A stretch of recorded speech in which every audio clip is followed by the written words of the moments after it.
Hello kids, waiting for the story time? I'm here again with another story.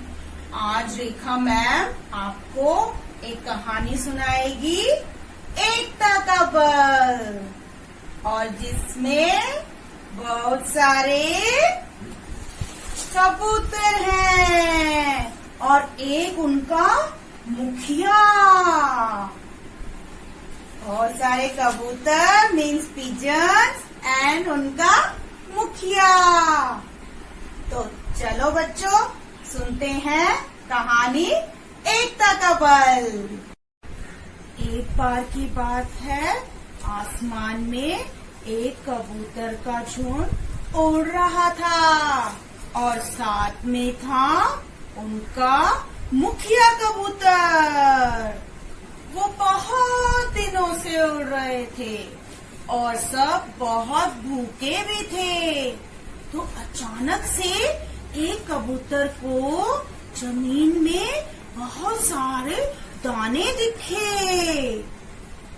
तो वो जल्दी से जमीन में जाने लगे, पर पीछे से मुखिया कबूतर बोला, नहीं नहीं रुको, अभी ऐसे एकदम से दाना खाने के लिए नीचे जाना ठीक नहीं होगा। हमें थोड़ी देर किसी पेड़ पे बैठ के देखना चाहिए कि सब कुछ ठीक है।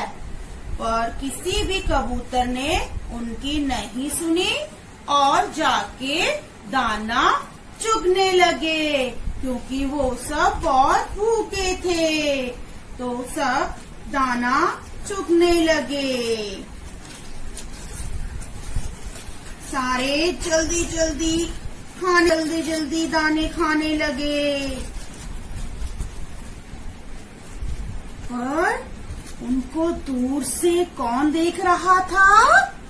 एक शिकारी जो एक पेड़ के पीछे छुपा हुआ था। और उसने जैसे ही देखा कि बहुत सारे कबूतर आ गए हैं, तो वो उनको पकड़ने के लिए उनके पास जाने लगा। और जैसे ही वो उनके पास जाने लगा, कबूतर डर गए और उड़ने की कोशिश करने लगे। पर वो सब जाल में फंस चुके थे और उड़ नहीं पा रहे थे, क्योंकि जो शिकारी था उसने वहाँ पे जाल बिछा रखा था जिसमें वो सब फंस जाते हैं।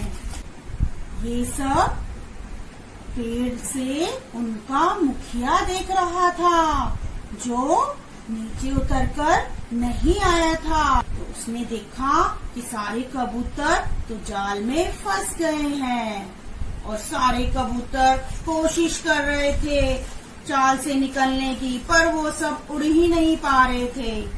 तो मुखिया कबूतर ने बोला कि तुम घबराओ मत, सब मिलकर कोशिश करो। अगर तुम सब मिलकर कोशिश करोगे तो ये जाल को लेकर उड़ सकते हो। और मेरा एक दोस्त है चूहा, जो इस जाल को काट देगा। उन्होंने बहुत कोशिश करी, पर तब भी वो जाल से निकल ही नहीं पा रहे थे। इसीलिए बच्चों कहते हैं कि बड़ों का कहना मानना चाहिए। उनके मुखिया कबूतर ने बोला था ना कि नहीं नहीं अभी हमें नीचे नहीं जाना चाहिए, पर वो तब भी नीचे दाना खाने चले गए। पर उनके मुखिया कबूतर ने जैसे ही उनको बोला कि तुम्हें एक साथ जोर लगाना पड़ेगा, और मैं जैसे ही फुर बोलूंगा तुम एक साथ जाल को लेकर उड़ना। तो जैसे ही मुखिया कबूतर ने बोला फुर, तो सारे कबूतर एक साथ उड़ गए और जाल को लेकर उड़ चले। मुखिया कबूतर ने बोला, अब तुम सब मेरे पीछे आओ, मैं तुम्हें अपने चूहे दोस्त के पास लेके चलता हूँ। वो तुम्हारा ये जाल काट देगा और तुम्हें मुक्त कर देगा।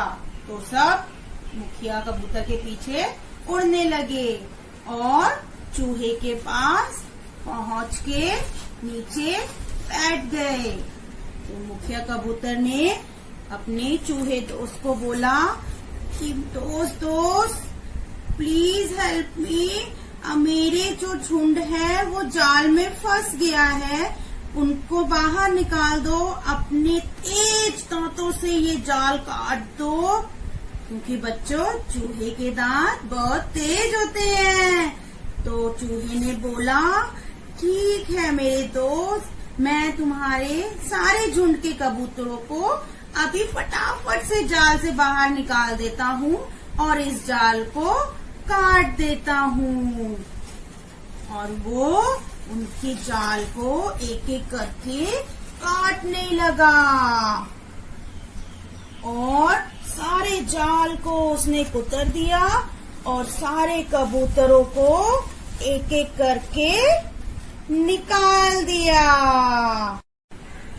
फिर उसके बाद मुखिया कबूतर ने चूहे का धन्यवाद किया, क्योंकि ने उसके झुंड को जाल से मुक्त कराया था।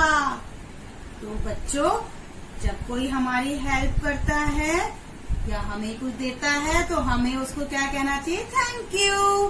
तो ऐसे ही मुखिया कबूतर ने चूहे को बोला थैंक यू चूहे दोस्त, तुम मेरे सच्चे दोस्त हो, तुमने आज हमारी बहुत मदद करी और मेरे झुंड के कबूतरों को जाल से बाहर निकाला।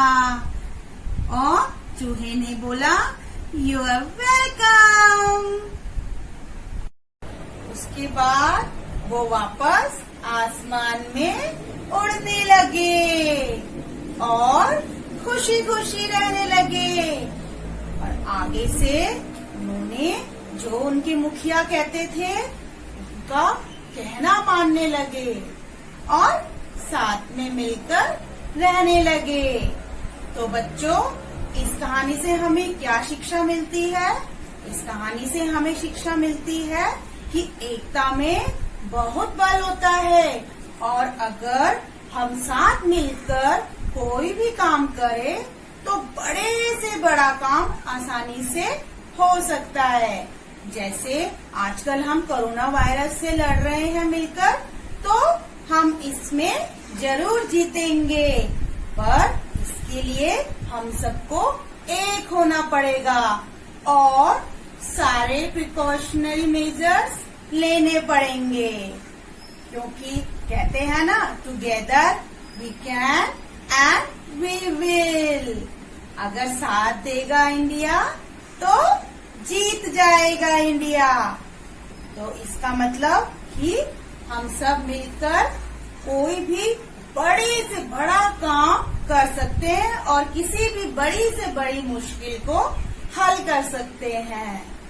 तो बच्चों, see you again. Till then, keep washing your hands, stay home, stay safe, happy learning. Bye kids.